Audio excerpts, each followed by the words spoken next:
Hello, in this lecture you'll learn how to pick a file from some directory, from some folder, and then in the next one we will look at a way to actually save that same file that you have, or rather a stream, so that you could save any file you want if you download something, or if you pick and do something with a file and then you save it. So in the XAML we have first of all a pick button, and then we have save as button, and as you can see WPF does not provide a file picker element, and file picking and saving can be quite tricky here. There are many third-party libraries that you can use, but there's one more native way to do that, and I will show that one to you. And you can also create your custom file picker, create that custom dialog window, but this way is just quicker, it's less troublesome. So we have those two buttons, and we have a label here. We will try to add something to that. This label stands in the pick, so we will just kind of display the file, and we don't have a name for that, so let's quickly create a name. That's X name, and let's call that file label, very simply. And we also have these two buttons we already named. So we have BT pick, so button pick, and then BT save, so that's for the saving part. And so let's begin with the picking.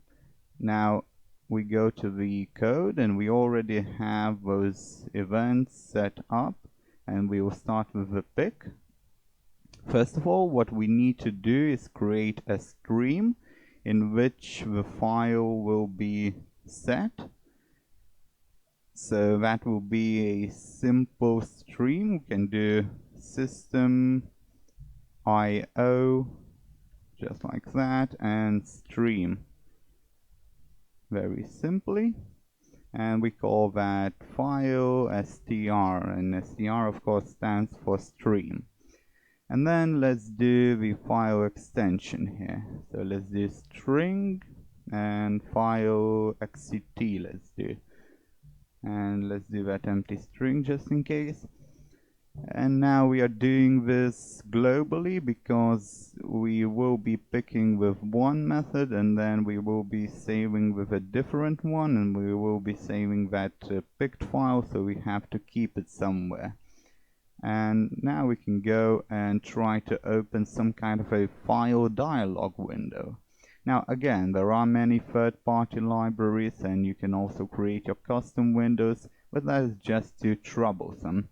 This way you won't find too much reference for this online, but it is a great way to deal with this problem.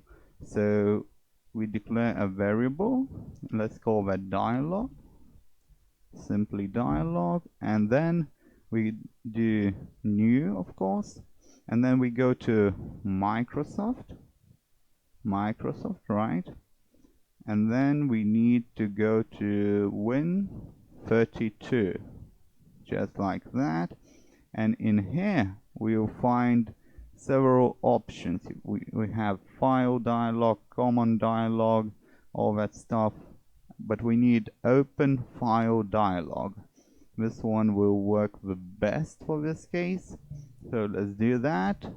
We don't need to insert anything there, just kind of construct that, and then we need some kind of initial directory.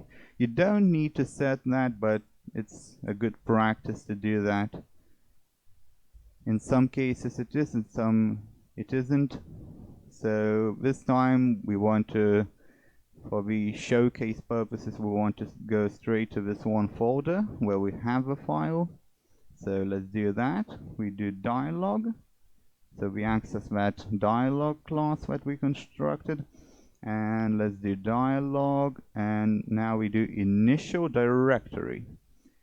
So we need to set some kind of a path to open up initially, and so on this computer we will do G drive and couple of backslashes. It has to be 2 backslashes here, and then we go to test folder. Again, on your computer you can do something else. It could be C, it could be D drive, and it could be different folders. It could be whole huge path, but this one we will try to keep it simple. So let's do that. And now the other thing, we will need to check if the dialog is opened. You don't have to do it because you will probably take enough time to pick the file so that nothing really gets ruined here, but just in case, we do an if statement, just like that, a simple if statement, and we will open the dialog in the if statement. So we do dialog, and to open that we do show dialog, just like you would do in any other window. So we do that, equals true. We check if it's opened. And only then we will actually write that file into the stream. And then we also need to get some other things here. So let's declare the name, a sort of temporary string for the name. So let's do string temp name, just like that. Equals, and to get the name you access the dialog again, and you do file name, very simply like that. You have your name. So we need to write the name to our label, and we can go to the label, and it's file label, right? So let's do that first of all. We do file label, and let's try to find, you see, in label you have to set the content. If you are using a text block or text box, you do text, not content. But in label you do content, so that's always good to remember.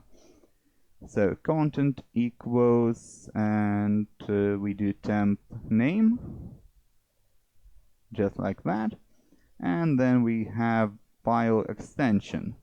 So first of all we need to split that name, pass that name, and we do pass name, just like that, a variable.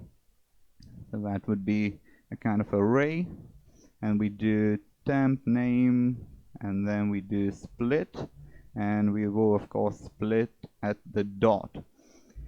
Now when you're splitting you probably know this, but it has to be a character. So you do these little things, not quotation marks. So you go further, and we have file extension, file xct, our global variable here, equals pass name, and you want the second one, so that's 1, index 1 for the second one. And now the last and the best part is the file. So we go to the stream file str equals dialog, and the way you get that stream is you do open file. If you have more files you do open files, and you, as you can see here, you get an array of streams. So that's an interesting thing to do, and it's not much different from this one. You just get array of streams instead of one stream. Everything else is pretty much the same. So we will do just one file. So we do open file, and that's it. You have your file done like that. So we can launch the program, see if it works, see if it displays the result. And then once we're done with that, in the next lecture we will try to actually upload that. So we have a bit of an error here. Let's see where we have that. And you see some endings were removed here. Let's just try to add another one, so we don't need another one, we actually need to delete one. Okay, we had too many of these and now it should work perfectly. Yeah, it's launching and we will see if it can display that file. We won't actually see the image, we'll just see the name here. So we do pick, just like that. And we don't actually have any files here. So we will test that out with the saving in the next lecture. And that will be all for now.